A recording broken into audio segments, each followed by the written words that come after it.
Hello friends, आज हम देखेंगे 10वीं अनुसूची जिसके अंतर्गत आता है दल बदल विरोधी कानून। क्योंकि मैं हिंदी में देख रहा हूँ इसलिए कि आप लोग जो है इंग्लिश में जो है अवॉइड कर रहे थे और देखना, क्योंकि बहुत सारे लोगों ने मैसेज किया कि सर हिंदी में बताइए। और जिस तरह से आप रिसेंट ईयर में हिंदी के जो है जिस तरह से यूपीएससी में यूपीपीसीएस में हिंदी के जो है स्टूडेंटों का सिलेक्शन गिर रहा है, और हर मामले में आप यूट्यूब में कोई भी वीडियो देखिए आपको इंग्लिश मिलेगा, इसलिए आप सब लोगों ने मैसेज किया कि सर हिंदी में बताइए। तो मैं आप लोगों को बहुत बेसिक से बता रहा हूँ, ठीक है। जिन लोगों को दल बदल कानून आता है, बिप क्या होती है, ठीक है, और बहुमत क्या होता है, और किस तरह पार्टी में बिप के खिलाफ वोटिंग करने से आपकी सदस्यता जा सकती है, इस सब के बारे में हम बात करेंगे बहुत बेसिक से। यदि आपको कुछ भी नहीं आता तो ये वीडियो आराम से देखिएगा, इसको समझने की कोशिश करिएगा। तो पहले बिप हम नहीं समझेंगे, ठीक है। पहले हम समझेंगे कि हमारे देश में बहुमत का जो राजनीति है, जो हमारे यहाँ लोकतंत्र है, ये होता कैसे है। जैसे मान लीजिए मैं उत्तर प्रदेश की बात कर रहा हूँ, मान लीजिए एक पल के लिए मान लेता हूँ 403 विधानसभा सीटें हैं यहाँ पे विधानसभा में। चलिए आपको ये भी नहीं मालूम है कि ये विधानसभा और लोकसभा क्या होती है, तो मैं आपको बता दूँ कि जो दिल्ली में, ठीक है, जो दिल्ली में लोकसभा है, ठीक है, जिसमें 543 सीटें होती हैं, जिसमें सांसद चुन के जाते हैं, सांसद वो दिल्ली में बैठते हैं और दिल्ली में जो है अपनी बैठकों पे तरह तरह के कानून बनाते हैं। और विभिन्न राज्यों में जो सरकारें विधायक चुन के जाते हैं, वो अपनी विधानसभा के मंडल में विधानसभा में बैठते हैं और वहाँ पे सरकार बनाते हैं। जैसे मान लीजिए यूपी में टोटल 403 विधायक जाते हैं, तो हम यूपी के ही रेफरेंस में पहले बहुमत समझाएंगे, फिर ये समझाएंगे कि इस बहुमत के खेल में बिप क्या होता है, और इसमें यदि किसी ने बहुमत में आके अगर पार्टी लाइन को तोड़ा, बिप के खिलाफ वोटिंग की, तो क्या मैटर होता है, और फिर वहाँ पे कैसे दल बदल कानून तुरंत लग जाता है। ठीक है, थोड़ा आराम से इसको सुनिएगा, थोड़ा अच्छा वीडियो है। देखिए हमारे देश में जो 403 लोगों की वोटिंग होती है, मतलब विधायक जो बनते हैं यूपी में बनते हैं, जाके लखनऊ में विधानसभा में बैठते हैं, ये विधायक लोग, इसमें सरकार हर पार्टी होती है। जैसे मान लीजिए मैं एक तरह के लिए आपको यूपी का संदर्भ देकर बताता हूँ। मान लीजिए एसपी है, ठीक है, पीएसपी है और बीजेपी है, इसमें बीजेपी की सरकार है, ठीक है। मान लीजिए 403 लोगों की, मान लीजिए 403 जो है यूपीपीसीएस की भर्ती है। अब इसमें जो है ये देखना है कि किसके लोग ज़्यादा होते हैं। तो जैसे मान लीजिए 403 विधायक की वोटिंग हुई, तो इसमें सरकार बनाने के लिए आपको 50%, ठीक है, 50% +1 सीट चाहिए, याद रखिएगा 50% +1। ये जिसके पास रहेगा वही सरकार बनाएगा। 50% +1 का मतलब यदि 403 लोग हैं तो यदि इसका आप 50% निकालोगे, ठीक है, तो ये आपको आएगा 50% मतलब हाफ, तो आपको आएगा ये 202 सीट के आसपास। मतलब 202 का दुगुना करेंगे तो 404 आएगा। ये 201.5 आएगा तो 202 माना जाता है। तो ये माना जाता है कि सरकार बनाने के लिए आपको यूपी में 202 +1 या 203 विधायक चाहिए। अब चुनाव होगा तो किसी पार्टी के पास 203 विधायक होने चाहिए। अगर नहीं होते हैं तो उसको जोड़ के तोड़ के गठबंधन बना के किसी तरह ये लाना पड़ेगा। तो होता क्या है कि मान लीजिए बीजेपी इस समय जो है बहुमत में है, लेकिन मान लीजिए बीजेपी के पास 198 विधायक हैं। इसको सरकार बनाने के लिए 5 विधायकों की ज़रूरत है। तो ये 5 जो है अन्य लोगों से इन्होंने लिया और इन्होंने 203 का कोटा पूरा किया और सरकार बना लिया, ठीक। अब बीजेपी की सरकार बन गई। अब देखिए, अब बीजेपी की सरकार बन गई तो विधानसभा की बैठक हुई। देखिए विधानसभा कुछ होता नहीं है। पहले आप लोग क्लास में पढ़ते थे तो क्लास में लड़के बैठते थे, लड़कियां बैठती थी, तो उसमें जो बहुमत में होता था, जिसके पास 50% +1 होता था, उसकी सरकार होगी, वहीं पॉलिसी बनाएगी, और बाकी जो लोग होंगे मतलब 50% -1 वो विपक्ष कहलाएंगे। वो उनका विरोध करेंगे, उसके अंदर वो लड़ेंगे झगड़ेंगे। और उन्हीं लोगों के बीच में से एक विधानसभा अध्यक्ष बनाया जाता है। मतलब क्लास टीचर जिसको कहा जाए, उसे क्लास टीचर तो बाहर की होता है, लेकिन हम एक आपको बता देते हैं कि जैसे क्लास मॉनिटर समझ लीजिए। क्लास का जो मॉनिटर होता है उसको विधानसभा अध्यक्ष बोल सकते हैं। वो विधानसभा अध्यक्ष जो है यहाँ पे बैठा रहता है और इसके आगे पीछे यहाँ पे सब लोग बैठे रहते हैं। एक साइड में सरकार बैठी रहती है, बगल में जो है विपक्षी पार्टियाँ बैठी रहती हैं, विरोध होता है। ये विधानसभा अध्यक्ष होता है। या लोकसभा में चले जाएंगे तो इसको लोकसभा अध्यक्ष बोलते हैं। मैं इसको क्यों बता रहा हूँ, क्योंकि विप के बाद जो दल बदल कानून में इसी क्लास जो मॉनिटर है इसका निर्णय ही अंतिम होगा। ये बता देगा, ये निर्णय ले लेगा कि ये आदमी की संस्था खत्म हो गई या बची है।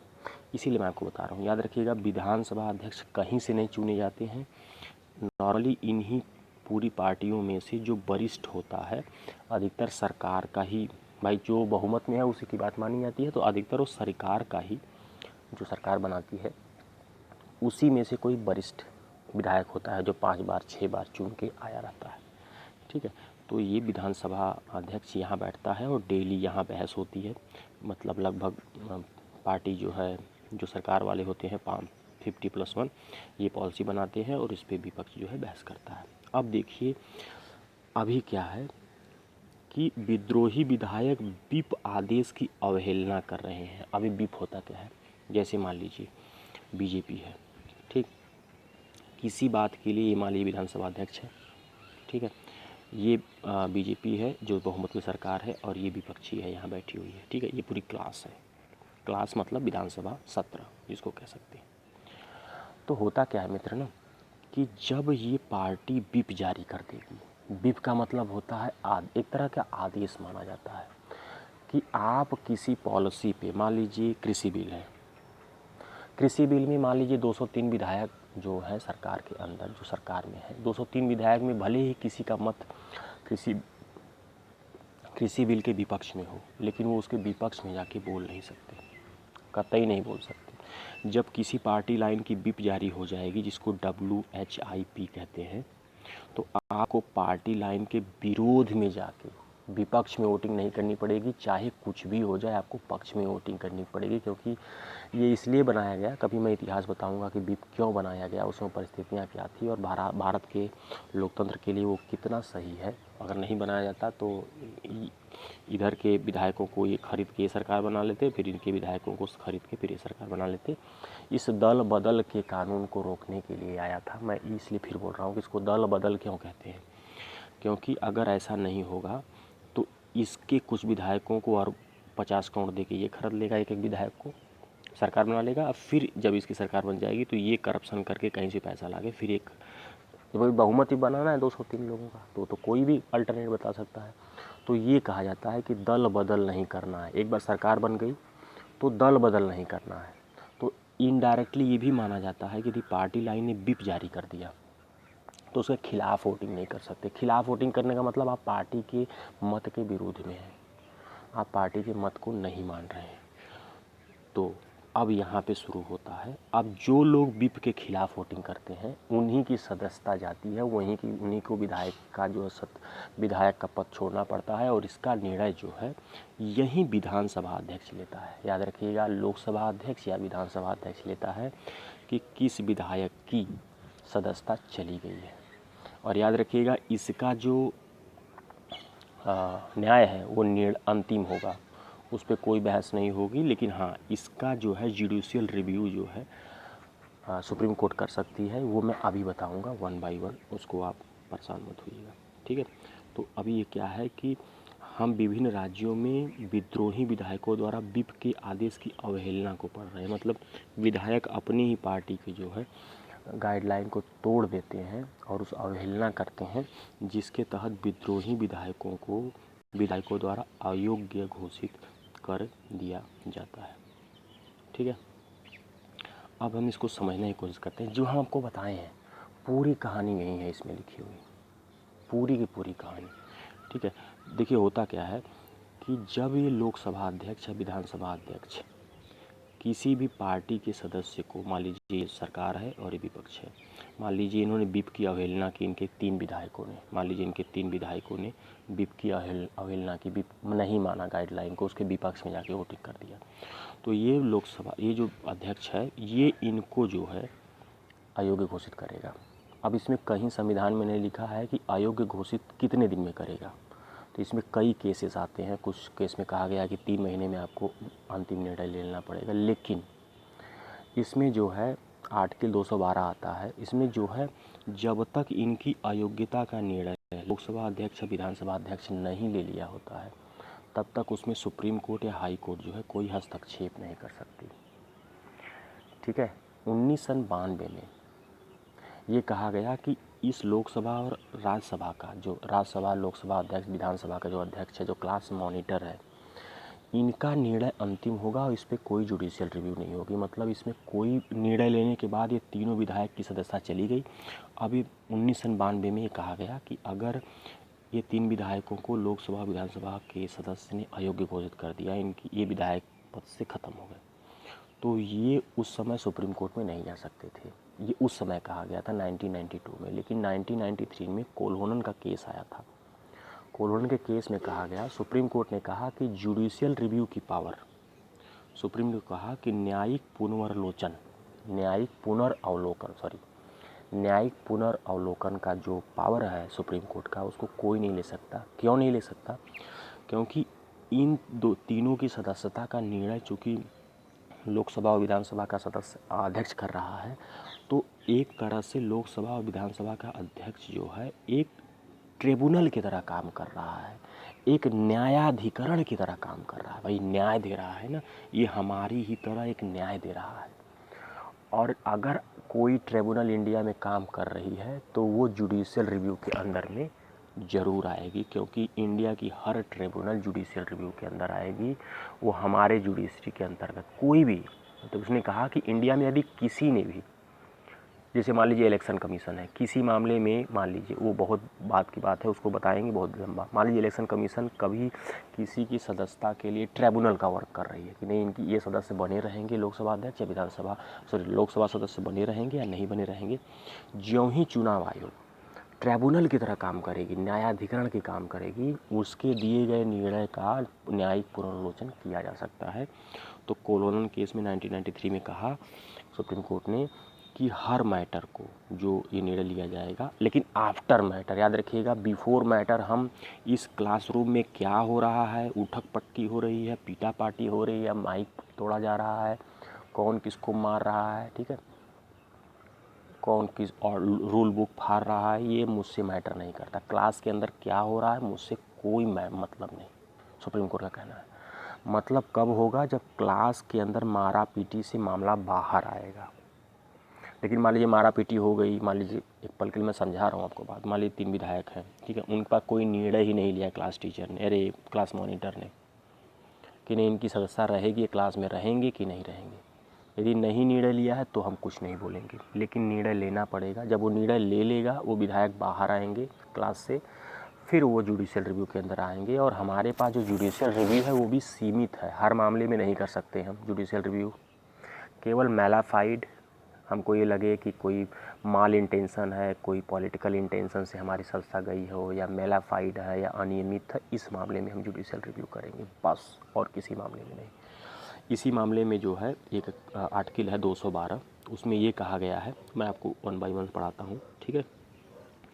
इसको देख लीजिए। 10वीं अनुसूची उस प्रक्रिया को पूरा करते हैं जिसमें जो है, अच्छा एक बात और है, मान लीजिए मैं आपको समझा रहा हूँ, ये विधानसभा अध्यक्ष है, लोकसभा अध्यक्ष है, ये पार्टी है 203 वाली, और ये विपक्ष है।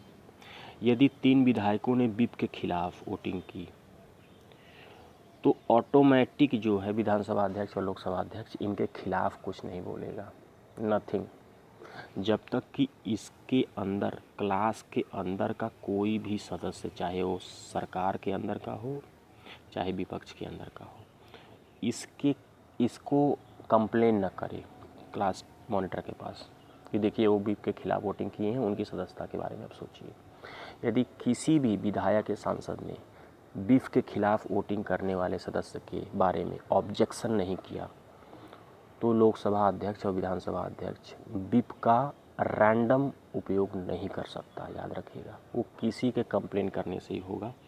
यही बात कह रहा है कि उसके जिसके द्वारा विधायकों को सदन के किसी अन्य सदस्य द्वारा एक ये दायर याचिका के आधार पर पीठासीन अधिकारी, यहाँ पे बार बार शब्द यूज करेगा पीठासीन अधिकारी, जिसको हम क्लास मॉनिटर कहे हैं, जिसको विधानसभा अध्यक्ष या लोकसभा अध्यक्ष कहते हैं, ठीक है।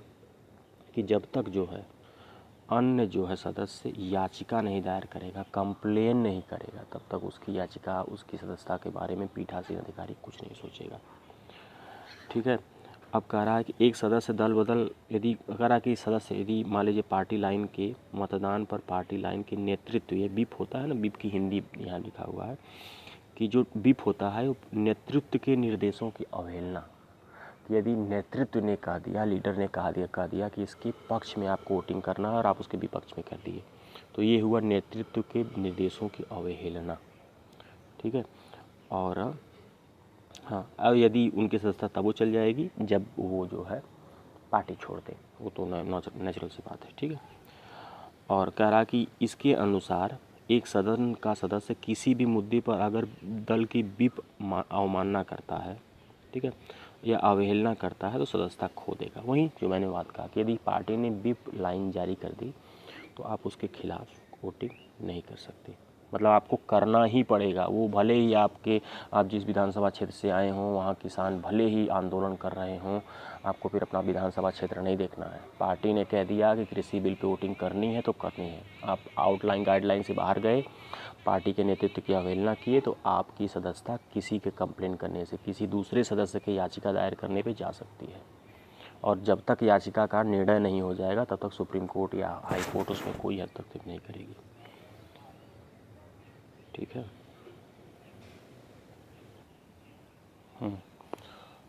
तो और ये जो नियम है दल बदल का कानून, शेड्यूल 10, कभी कभी डायरेक्ट भी क्वेश्चन पूछता है कि शेड्यूल 10 किससे संबंधित है या दल बदल कानून किस अनुसूची से संबंधित है। मैं इतना जो बकबक कर रहा हूँ, कभी कभी पेपर में बहुत सिंपल क्वेश्चन आता है कि दल बदल कानून किस अनुसूची से संबंधित है, 10 लिख देगा। कभी कभी वो देगा 10वीं अनुसूची किससे संबंधित है, तो आप इसको भी याद रखिएगा। और यह कानून जो है दिल्ली में संसद और राज्यों की विधानसभा दोनों पे लागू होता है। याद रखिएगा, पंचायती राज मत कर दीजिएगा, पंचायती राज पे कोई नहीं लागू होता है, ठीक है। और ये दल बदल के उत्पन्न होनी अयोग्यता, ठीक है, का जो निर्णय है ये पीठासीन अधिकारी द्वारा या क्लास मॉनिटर द्वारा लिया जाता है। और याद रखिए मैंने कहा था ना कि पीठासीन अधिकारी का निर्णय अंतिम होगा, ये 1992 तक बात थी, लेकिन 1993 में क्योटो होलोन मामले में ये केस है, आप इसको पढ़ना चाहेंगे तो सर्च करके पढ़ लीजिएगा। इस मामले में उच्चतम न्यायालय ने साफ साफ कह दिया कि असंवैधानिक यदि किसी को घोषित किया गया है, ठीक है, तो उस मामले को जुडिशियल रिव्यू की पावर को, सुप्रीम कोर्ट के जुडिशियल रिव्यू की पावर को कोई छीन नहीं सकता। क्यों नहीं छीन सकता? क्योंकि ये माना जाता है कि पीठासीन अध्यक्ष, क्लास का मॉनिटर, ठीक है, 10वीं अनुसूची के तहत एक न्यायाधिकरण के रूप में कार्य करता है, एक ट्रिब्यूनल की तरह काम करता है। तो यदि कोई ट्रिब्यूनल की तरह काम करेगा तो वो मेरे अंडर में आएगा।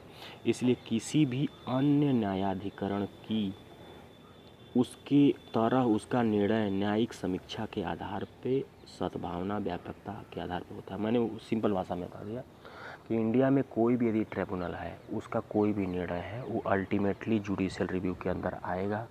अगर इस तरह का कोई स्टेटमेंट आता है कि इंडिया में जो ट्रिब्यूनल है, क्यों कुछ ही ट्रिब्यूनल है जो जुडिशियल रिव्यू के अंदर आती है, तो ये गलत होता है। इंडिया की हर ट्रिब्यूनल जो है जुडिशियल रिव्यू के अंतर्गत आती है, ठीक है। अब दल बदल न्यायिक समीक्षा और 212 कानून, ठीक है, अनुच्छेद 212 ये है क्या, मैं आपको बताऊँ, इसको तो आप ध्यान से पढ़िएगा, ठीक है। तो आप सब जानते हैं क्योटो होलोन केस में उच्चतम न्यायालय ने कहा कि जो न्यायिक हस्तक्षेप नहीं कर सकते, मैंने कहा इस पर रोक लगा दी। उसने कहा कि जब तक डिसीजन नहीं आया है पीठासीन अध्यक्ष द्वारा कि ये वैध है कि अवैध है, तब तक हम कुछ नहीं कर सकते। सुप्रीम कोर्ट ने माना कि कार्रवाई के अंतिम चरण में किसी की हस्तक्षेप की अनुमति नहीं, मतलब जब तक जो है क्लास का मॉनिटर ये सिद्ध न करते ये रहेंगे क्लास में कि नहीं। अब नहीं रहेंगे, अगर वो बाहर आते हैं तब उसमें अगर वो चाहेंगे हमारे पास आएंगे तो हम उनका निर्णय देखेंगे। और अंतिम निर्णय की न्यायिक समीक्षा के विकल्प केवल सीमित हैं। मैंने कहा था ना कि यदि क्लास का जो 3 विधायक हैं उनकी सदस्यता चली गई, वो क्लास से बाहर आ गए, मतलब विधानसभा से बाहर आ गए या लोकसभा से बाहर आ गए, उनकी सदस्यता गई। अब वो मेरे पास आएंगे तो मेरे पास भी जो जुडिशियल रिव्यू की पावर है वो अल्टीमेटली नहीं है, वो असीमित नहीं है। मैं मैलाफाइड, बैड इंटेंशन और पॉलिटिकल इंटेंशन, ठीक है, मान लीजिए, मतलब इस तरह से कि गलत तरीके से किया गया है, राजनीतिक रूप से विद्वेष की भावना रख के किया गया है, अगर ऐसा है तभी हम उसमें हस्तक्षेप करेंगे। और कह रहा कि अदालतें दल बदल कानून के तहत अयोग्यता के सवालों को तय नहीं करेगी। मतलब मान लीजिए पीठासीन अधिकारी किसी सवाल पे अगर किसी को अयोग्य घोषित कर रहा है कि नहीं ये दल बदल कानून के अंतर्गत है और ये इस सवाल के अंतर्गत गलत है, तो उस सवालों को हम नहीं तय करेंगे। मतलब सुप्रीम कोर्ट का कहना है क्लास के अंदर जो भाषण हो रही है, सिंपल भाषा में सुन लीजिए, उस भाषण किस बात पे क्या हुआ है, माइक टूटी है, रूल बुक फटा है, उसके अंदर क्या हो रहा है, मुझसे कोई मतलब नहीं। यही आर्टिकल 212 है, ये इम्यूनिटी देता है, हमारे बाइफर्केशन देता है कि हमारे जुडिशरी कभी एग्जीक्यूटिव के मामलों में विधानसभा सत्र के अंदर क्या चल रहा है उसमें हस्तक्षेप नहीं करेगा। अदालतें दल बदल के तहत अयोग्यता के सवालों को तय करने का हस्तक्षेप नहीं कर सकती। न्यायिक समीक्षा के अनुच्छेद 212 के तहत विधायिका की कार्रवाई को अपने अधीन नहीं कर सकती। मतलब वही मैंने कहा कि 212 वो है कि उसके अंदर जो हो रहा है उसको हम अपने अधीन नहीं कर सकते, कि नहीं हम बाहर बैठ के क्लास के अंदर के चीज़ों को मॉनिटर करें और उसको कंट्रोल करें, ये सब हमारा काम नहीं है, वो हमारा एरिया ही नहीं है। वो कब होगा, जब उसके क्लास के बाहर मामला आएगा, जब कोई भी बंदा बाहर आके हमारे यहाँ याचिका दायर करेगा तो हम उसको देखेंगे, और वो भी मामला हमारे पास सीमित होगा, ठीक है। संविधान के अनुच्छेद 212 में अदालतों को विधायिका की कार्रवाई के जांच न करने के प्रावधान, मैंने कहा ना कि उसके अंदर क्या मारा पीटी हो रही है उसके जांच का भी मेरे पास पावर नहीं है, ठीक है। तो ये आर्टिकल 212 याद रखिएगा, ये एक तरह से बहुत स्ट्रॉन्ग आर्टिकल है। किसी भी राज्य की विधायिका में किसी भी कार्रवाई को वैधता की प्रक्रिया किसी भी अनियमितता के आधार पर प्रश्न के लिए नहीं बुलाया सकता। मैंने कहा था कि उसके अंदर क्या हो रहा है उससे सुप्रीम कोर्ट हाई कोर्ट का कोई लेना देना नहीं, ठीक है। तो ये है आपका यहाँ, आप इसको पॉज करके पढ़ लीजिए, बाकी जैसा भी हो आप कमेंट करके बताइए। Thank you.